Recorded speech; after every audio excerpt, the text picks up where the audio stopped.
Started working because जब हम लोग घर पर जाकर बच्चों को पढ़ाना चालू करें, तो घर पर जाकर जब पढ़ाना चालू करें तो एक बच्चे को एट ए टाइम पढ़ा रहे हैं, तो एक ही बच्चे को अगर एट ए टाइम पढ़ा रहे हैं तो हम लोग समझने की कोशिश करते थे कि बच्चा किस तरीके से समझ रहा है। The way student understands, we started trying to teach them the way he और शी अंडरस्टैंड्स। तो जब हम लोग उसको उसके हिसाब से पढ़ाना चालू करें तो it was easy for him और her to grasp the things.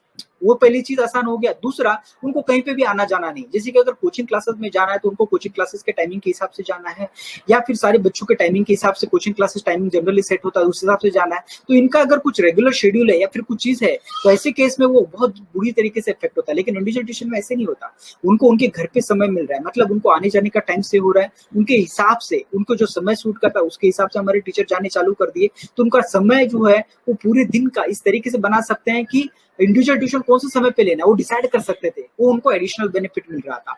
जो ट्रेनर जा रहे थे तो ट्रेनर उनको उनके हिसाब से पढ़ा रहे थे, तो it was easy for them to grab the things and score better marks. मतलब उनको समझ रहा था भी, और it was easy for the students to score better marks. Because student का जनरली कैसे होता है, देखिए जब कोचिंग क्लासेस में बैठे हुए होते हैं ना तो दे शाय, वो डर डर के भी पूछते हैं, और बहुत सारे बच्चे जो होते हैं वो शाय भी होते हैं, तो they do not ask the questions. अगर उनको कुछ क्वेश्चंस क्वेरीज आ जाता है ना तो सारे क्लासरूम के साथ में कभी जल्दी पूछते नहीं है। लेकिन हम लोगों का इंडिविजुअल कोचिंग है, तो इंडिविजुअल कोचिंग होने की वजह से होता क्या है कि बच्चे को एक क्वेश्चन कितनी भी बार पूछ सकते हैं। और हमारा ट्रेनिंग कंपनी होने की वजह से हम लोग टीचर्स को ट्रेन करते हैं कि पेशेंस कैसे रखना है। Patience is very important thing in individual coaching. क्योंकि क्या हो जाता है कि अगर किसी बच्चे को समझ में ना आए तो बच्चा जो है उसको 10 बार पूछ सकता है, 20 बार पूछ सकता है, 30 बार पूछ सकता है। जितने भी बार पूछे उतनी बार टीचर का काम है उनको एक्सप्लेन करना।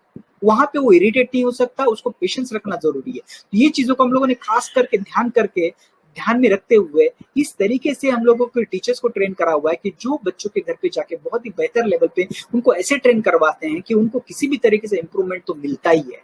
पकड़ के चले किसी बच्चे का 40% का एवरेज है, 40% का एवरेज है, तो हमारे ट्यूशन के बाद वो किसी भी तरीके से 60-65% तो 100% आ सकता है। अगर किसी बच्चे का एवरेज है 60% का फॉर एग्जाम्पल, तो उसको हम लोग किसी भी तरीके से 75 to 80% तक ला सकते हैं। कोई बच्चा ऑलरेडी 90 प्लस वाला है, तो ऐसे केस में हम लोगों को फाइंड आउट करना है कि वो एग्जैक्ट कहाँ पे मिस्टेक कर रहा है, और उसको रिकवर करके उसको हम लोग कैसे 100 ला सकते हैं या फिर 95 ला सकते हैं, इसकी हम लोग कोशिश करते हैं, और डेफिनेटली उसको हम लोग इंप्रूवमेंट ला कर देते हैं। तो ये सारे बेनिफिट हम लोगों ने इंडिविजुअल ट्यूशंस में देखे, और इसीलिए हम लोगों ने इंडिविजुअल ट्यूशंस को बेहतर रिजल्ट्स की वजह से हम लोगों ने चालू करा।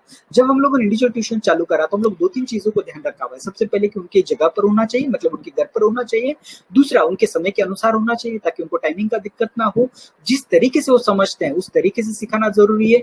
जो दिन पर बच्चे अवेलेबल है उस हिसाब से आना जरूरी है। उनको कोई कंपल्शन नहीं है कि आपको सारे सब्जेक्ट लेने हैं। उनको कोई टॉपिक के लिए ले सकते हैं, कोई क्वेश्चन टेस्ट सीरीज के लिए ले सकते हैं, पूरे सब्जेक्ट्स के लिए ले सकते हैं, कोई सिलेक्टेड टॉपिक्स के लिए ले सकते हैं, या कोई सिलेक्टेड सब्जेक्ट्स के लिए भी ट्यूशन ले सकते हैं। तो इतना फ्लेक्सिबिलिटी रखने की वजह से बच्चों को बहुत ज्यादा यहाँ पर बेनिफिट होना चालू हो गया।